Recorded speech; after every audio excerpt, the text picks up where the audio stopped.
option for that last one there.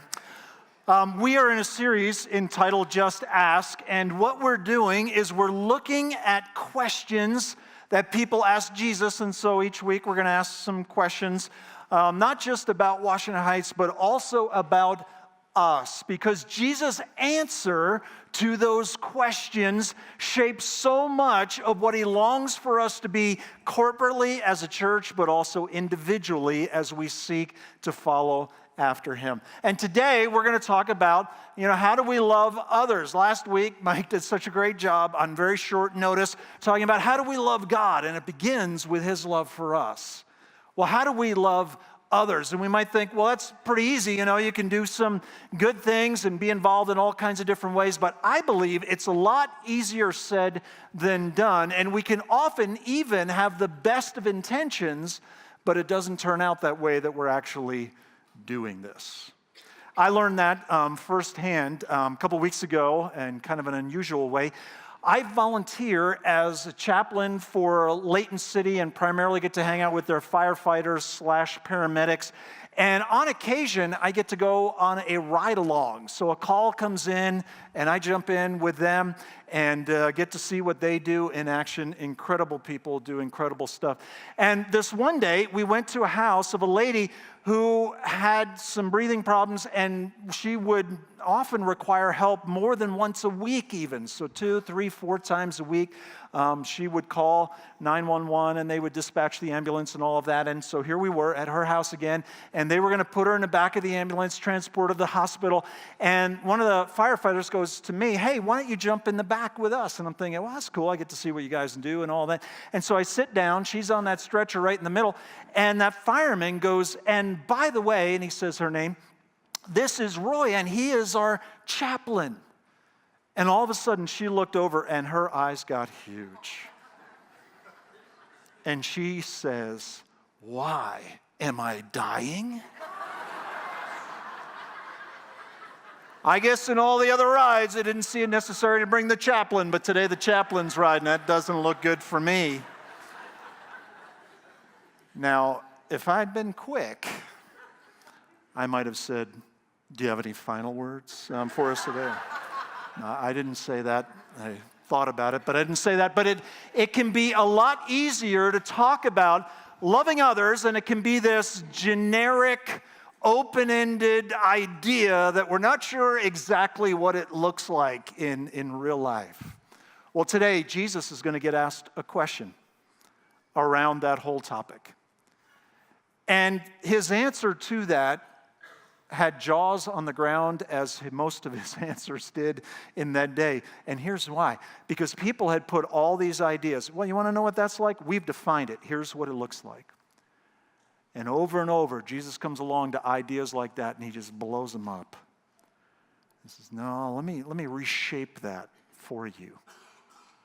And we're going to look at what is a pretty famous story from the life and the ministry of Jesus. In fact, there's a phrase from that story that is still a part of our lingo here in our day and our time. And here's one example of that from a headline on CNN.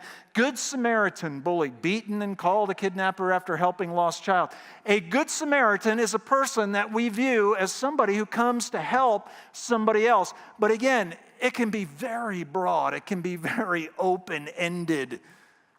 What does that actually look like? Well, let's parachute into this story. It's found in Luke chapter 10, and here's how this unfolds.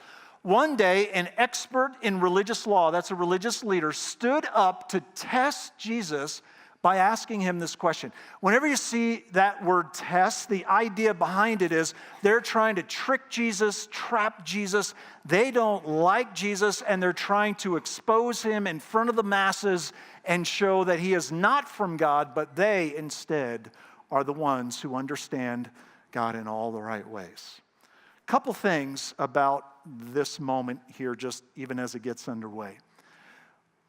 When you try to test Jesus, you wind up instead being tested.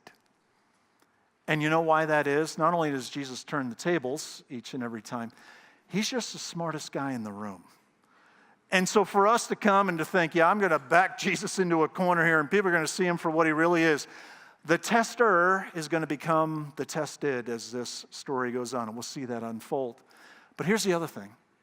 This is a religious leader of that day. And one of the defining marks of Jesus' ministry here is that for 3 years, he butted heads over and over again with the religious establishment of the day. And if you've had issues with the religious establishment, whatever name that may have and whatever form in which it comes, let me just say, Jesus is your guy. And he knows what that is like. And don't look, at anybody on a platform here. Look at Jesus and what he had to say. And how in so many different ways, and it often plays out in this world, Jesus said, well, maybe this is the ideas that have been come up with about how you love others or love God. Let me show you from God's perspective. And it is so radically different than what we often create on our own. So here comes this guy who wants to trick him and trap him. He says, teacher, what should I do to inherit eternal life?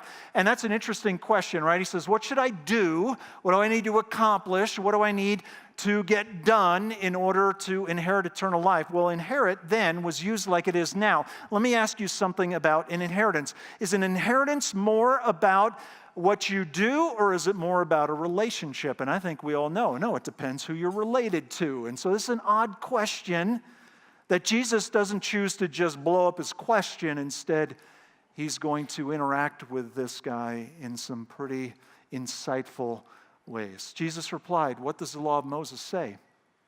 How do you read it? And so Jesus puts it back on him. You want to just ask me that question? Let me ask you a question in return. Jesus used this strategy over and over again. Here's what he says. You must love the Lord your God with all your heart, soul, mind, and strength, and you love your neighbor as yourself. And you know what? If he was taking a quiz and needed to write in the right answer, he would get 100. That is the textbook answer. Both of those ideas are mentioned twice in the Old Testament, and they would be what religious leaders would get up every day and say before they headed out the door. They would say, you know what? I got to love God with all my heart, soul, mind, strength, and I've got to love my neighbor as myself. But would you agree with me that there can be a big difference between what we memorize and what we actually do? Can there be a big difference between what we think and what we live? Can there be a big difference between the theory, well, I've memorized these words, I even know the Hebrew words, and the Greek words behind these, and there can still be a big difference between the reality.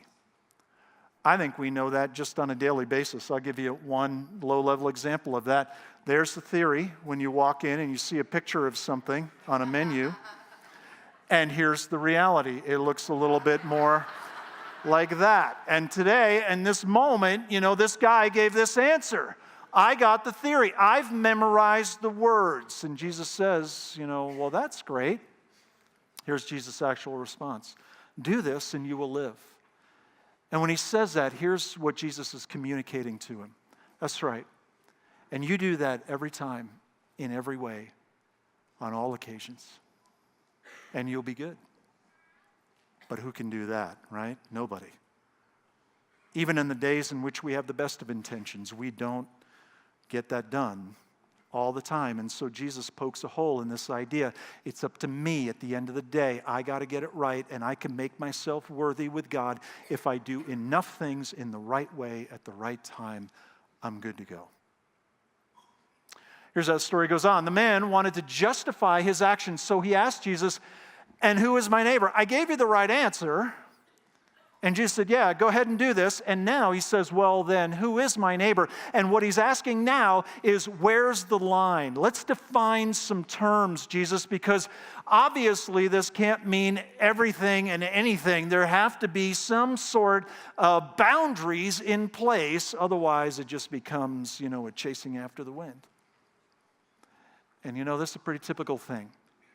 Sometimes we find something in the Bible that is just a clear invitation for us to do it. But instead of obeying, what we do is we discuss it and define it and maybe reshape it in so many different ways that ultimately it bends in our direction so that it is something with which I'm comfortable right where I am. Instead of being challenged by God to break out of the boundaries that I put in place for myself. Well, who is my neighbor? Jesus, tell me, where are the lines? Because I want to make sure that I'm good to go. And really, in asking the question, who is my neighbor, what he's really asking Jesus in so many words is, tell me where the line is. And so on this day, Jesus gets asked a couple of questions. And he's going to respond to that question with a question of his own. But before he asks that next question, Jesus tells a story which is going to make the answer to the question crystal clear by the time it's asked. But first, he tells a story. And here it is. Jesus replied with a story. A Jewish man was traveling from Jerusalem down to Jericho, and he was attacked by bandits. So some guy gets mugged. They stripped him of his clothes, beat him up, and left him for dead beside the road. And now Jesus is going to introduce a number of characters into this story, and it is going to be a story that for us, if we're familiar with it, we know where it's going. But on that day, you got to realize people did not know how this story was going to end. And Jesus has a surprise, twisting ending that is coming in this story. By chance, a priest came along, and if there was anybody in Jesus' day who would be the likely hero of this story, there he is. The priest is like the head of the religious people in that day. But when he saw the man lying there, certainly this guy would know what to do. This is somebody who would wake up every day and recite those same words. Love the Lord your God with all your heart, soul, mind, strength, and love your neighbor as yourself. Certainly he's going to know what to do. He crossed to the other side of the road and passed him by. There can be a huge difference between what we know and what we do, between what we've memorized and between what we actually live. And what was going through this guy's mind, and Jesus telling this story really doesn't give us insight into all of that. But I wonder, if maybe for him there's this teaching that says if a religious person touches a dead body, they become defiled. They need to go through a pretty elaborate process of becoming purified once again. There's a costly sacrifice that goes along with that. There's time involved. There's things that are done in public. And maybe people might even wonder why I need to go through purification. What have you been doing that you need to be purified? And there are different areas of life that when we follow God, He calls us away from certain things.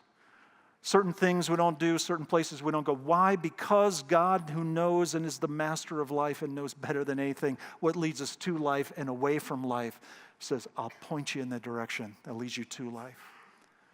But sometimes even under sort of that umbrella of, it's about staying clean and pure, we can cross to the other side of the street when the very thing that we've memorized is right there in front of us, but we choose to pass it by.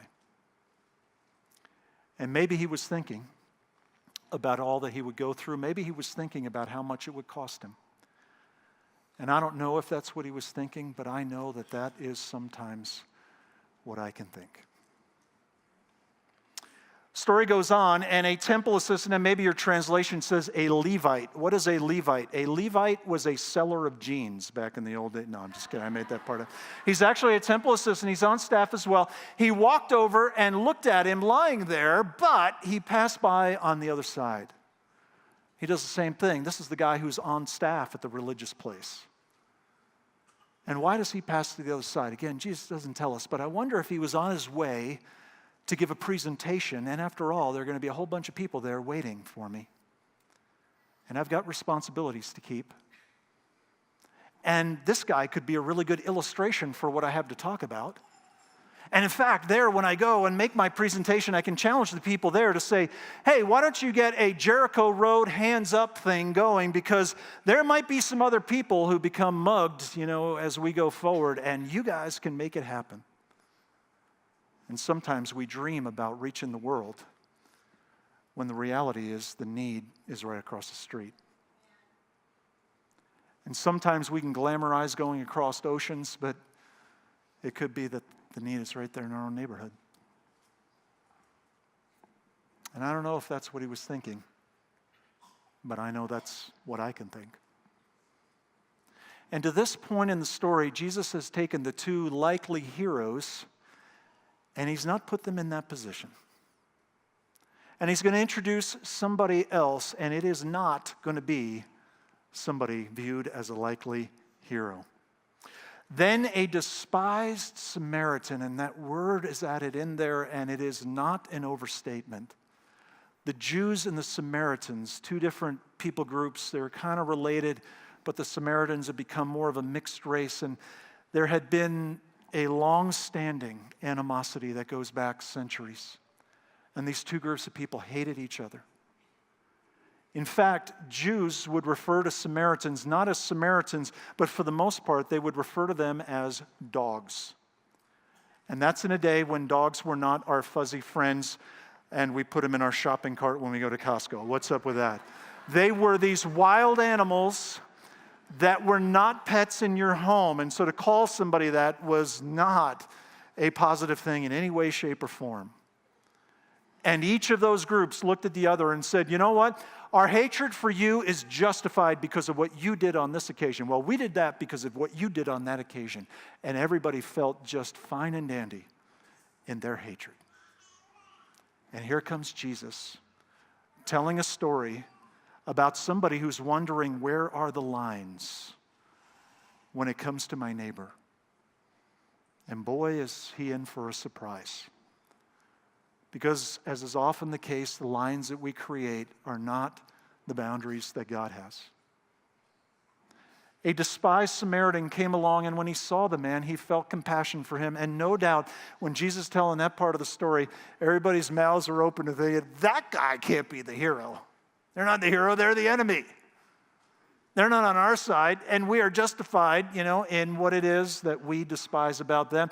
Going over to him, the Samaritan soothed his wounds with olive oil and wine. A little salad dressing is always good. And bandaged them, and then he put the man on his own donkey and took him to an inn where he took care of him. The next day, he handed the innkeeper 2 silver coins, telling him, take care of this man. If his bill runs higher than this, I'll pay you the next time I'm here. And that's Jesus' story to the question, who is my neighbor? Where's the line? What do we take away from Jesus' story? What does it mean to be a neighbor based on what he shares in this story? It's about real life. And it can become surprisingly easy for us to commit things to memory, to know things, and yet never do them. Jesus, at the end of his Sermon on the Mount, says, blessed are all those who put these things into practice. That we're not just gaining knowledge and information. We're not equipping ourselves to have a philosophical conversation. And when there's something that we are invited to do, we don't get the discussion group together or maybe even blog about it and see what responses we're going to get. Sometimes we're just called to do it. And that happens in real life. Not in theory, not even in our belief. And belief in God includes what we know and understand about him, but it is ultimately action-oriented and makes its way into our lives. Other thing about this story is it tells us it's going to happen in close proximity. A couple of guys who did nothing crossed to the other side of the street. The one who actually stepped up and helped got close enough to see what the need was. And he got involved, and that really is the next point, that it gets personal. Cost him his time, cost him some of his resources, cost him probably another trip back because there's indications that he's going to check in later and see how things are going. And it really is a commitment for the long term. Not even just a moment in time, but something that has ongoing implications. So now Jesus is ready to ask his question back in response to the question he was asked. Well, who is my neighbor? I've memorized all the verses. I know the words. But who really is my neighbor? Where's the line? And Jesus is now ready to tell his story, and I think we'll see that the answer to his question is quite clear based on the story he just told. Now, which of these three would you say is a neighbor? to the man who was attacked by bandits. You know, there are some questions where we are legitimately looking and digging for an answer. There are other questions that are referred to as rhetorical questions where the answer is implied in the question. Based on the story that Jesus told, it's a rhetorical question. You know, we ask our kids, do you want a spanking? That's a rhetorical question.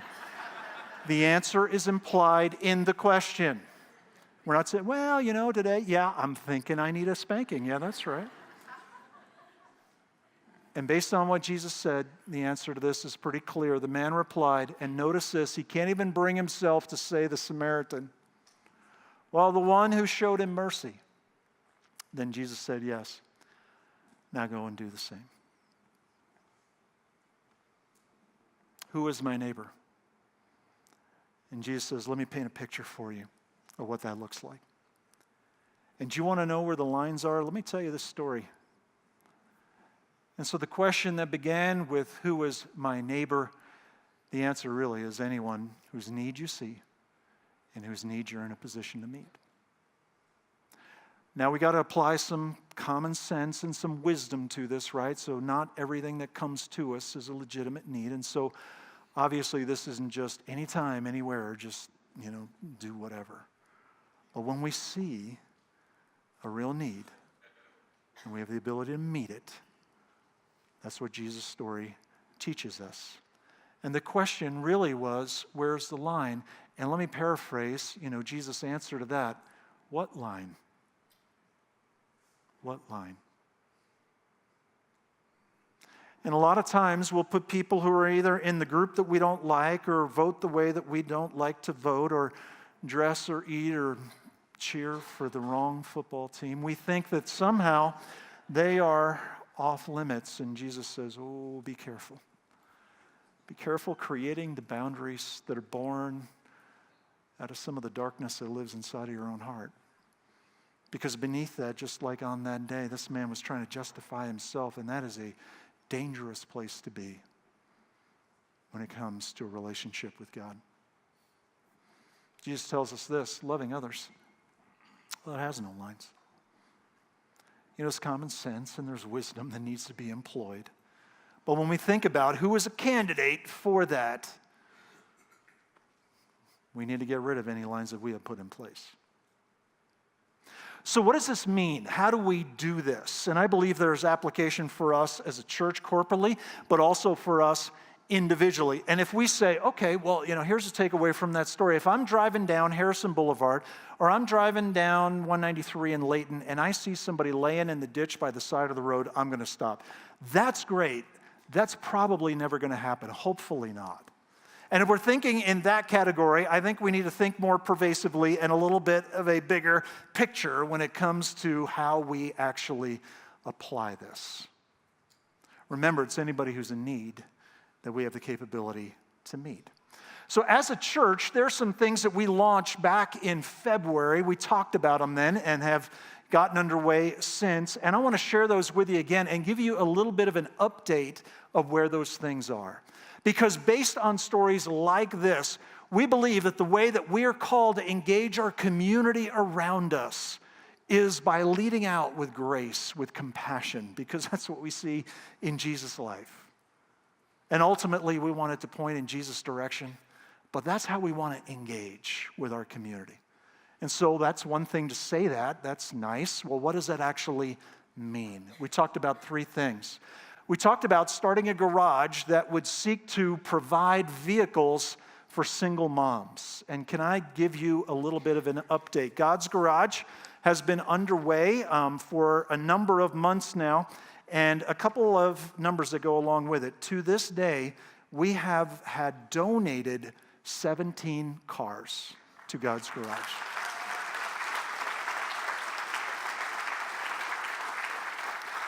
Some people brought their keys right up here on the stage and they hitchhiked home. No, we gave them a ride. But the generosity in that direction just blows me away. Thank you for seeing a bigger picture. 5 vehicles have already been given away. Not all of them are in a condition to be repaired and given away, and so there are some that'll be kind of salvaged, and whatever comes from that goes right back in to get parts and supplies and things like that. 3 are being repaired right now. And you know, sometimes you share numbers and we can forget that numbers actually represent people, and a number can represent a life. And so when we think about Jesus' story and we think about trying to make this real, I want to show you by way of video one example of one of those cars that was given away just recently. And when you see this, I hope that we can also picture in our mind Jesus telling that story. Where have we put the boundaries? Who is my neighbor? If you see a need, you're able to meet it. That's your neighbor. Check this out. Hey everyone, this is Jimmy Pitts with Washington Heights and God's Garage, and we are so excited to announce we're giving a car away today. And this is Ollie. We partner with the community. Haight Bay has actually given us a car. What kind of car did you give us? We gave away a 2011 Dodge Grand Caravan. Nice. Whose car was it? It was my family's car. We used it from 2011 until just late last year. Nice. We're partnering together to give this car away to a lady. She doesn't even know, and she's got 3 kids. It's going to be an exciting time, so watch this.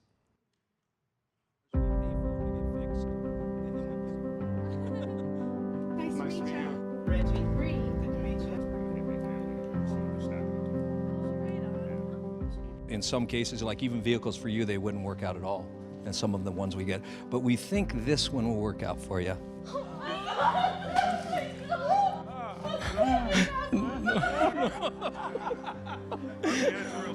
Staff was here today. Oh, it's still okay. Oh my God.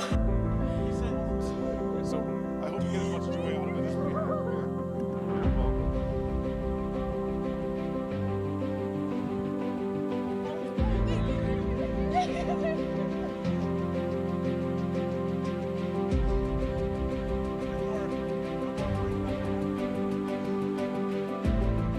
I'm happy for my mom.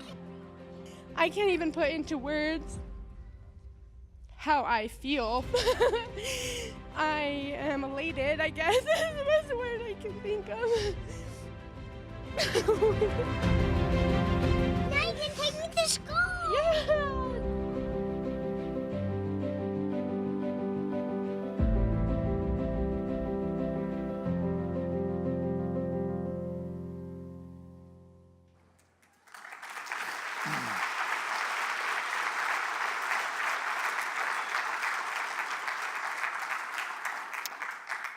Who is my neighbor?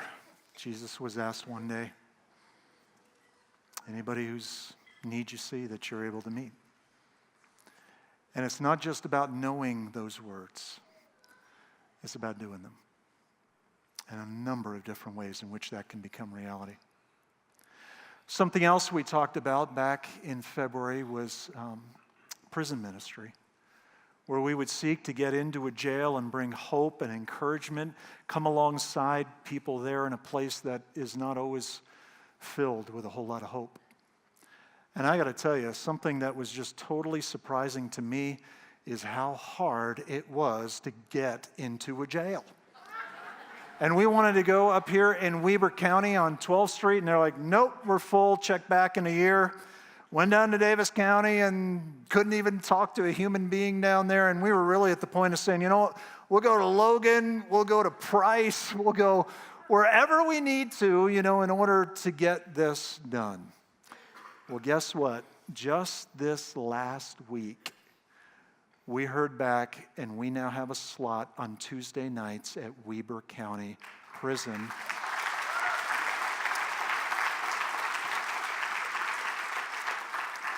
And it's one of those situations that it's not what you know, it's who you know, and God gave us a right relationship, and now the doors are open. And with either one of those things, if you haven't had a chance to get involved in those before, today, if you want to indicate interest in either one of those, mark your connection card, and someone will be in touch with you very soon about how you can get plugged in to those. One more thing we talked about, and this is the one that is furthest away from being realized, But we talked about how in our day, human trafficking is a plague. It's evil. And there are a lot of rescue efforts underway. And another shocking thing to me is how much of that human trafficking that happens right here in good old Utah. It's not even just halfway around the world. It's pretty close to home.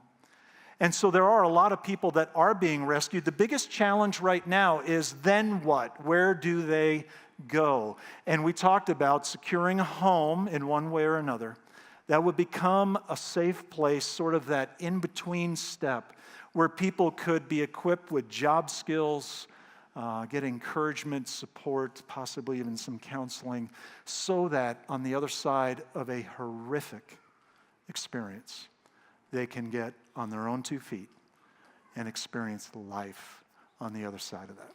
We're still working on that one, and we will sure keep you in mind. We've talked to a number of very gifted people who are part of this church who have an interest on all kinds of different levels with that. We will keep you in the loop. So that's as a church, but how about as individuals? If we think back, to what Jesus talked about in his story, it's in real life, not just in theory. It is close proximity, it's personal, and it's there for the long term. How do we do that? And again, we may think about, the individual person that we come across here or there, but I think there is something much more every day that we can experience in this realm. And Michelle was up here talking about a small group connect before. If I had one way for us to do this, it's to connect in a group. And you would be amazed how many times needs have come up in people's lives, and the people who are already connected to them are able to meet those needs. We got some forms from some people who wanted to become small group leaders, and rather than read through those, let me just give you the executive summary of those. They said, that's where I got to meet friends who were as close or closer than family. That's where my faith took off. That's where I got to see God in action. That's where I learned so much from the people around me. I thought I was the only one going through this. Nope, there were other people going through it. And the encouragement and the support that came in my direction is off the charts. I can't tell you how many times I've gone to the hospital to see somebody around, whatever took them in there. And as I go up to the desk to ask them, which room so-and-so is in, they'll go something like, well, how many pastors does that church have? And it's not because the staff came. It's because a small group came. And so my answer is not as many as you think, because I don't think those were part of our staff. But it's real life. It's close proximity. It's personal. And it's for the long term. And if you have a better way to do that individually, well, let me know. Because I think that is a real life way for us to carry out what Jesus was asked on that day. Do you know ultimately who the Good Samaritan is? It's Jesus. The Bible says this, spiritually speaking, we're dead on our own. And so when you think about that story, it's always good for us to put ourselves in a story to see who we identify with, who it is that we understand. And I would encourage you, and I would encourage myself. You know who I am in the story? I'm the guy lying in the ditch. And you know who came along? God has come to our rescue. And for some of us, that's somebody that we've never given the time of day, and we've never thought about in any positive way. Maybe we might even use the same word that was used with the Samaritan, that we've despised God on some level. You know what? He loves you anyway. And he is the one who meets our need, our deepest need. And so we have the opportunity to put hope and trust in him. And as we seek to follow after him, it includes what we believe about him, but it is action-oriented that calls us to love God and to love others. I'm going to invite you to bow your heads together with me as I pray. God, thank you for who you are and for your great grace that you pour out on us. There's not one of us who would be here all on our own. That God, even the searching, the questions, the glimmer of hope that we might have, that there is a great and good God, is your doing. And so we thank you for the work that you do. thank you for picking us up by the side of the road and giving us what we need, and for making us alive in you. And God, we celebrate those who take that opportunity to go public with their faith in you. And God, each and every time that happens, we recognize that is your work, and may it be for your honor and for your glory.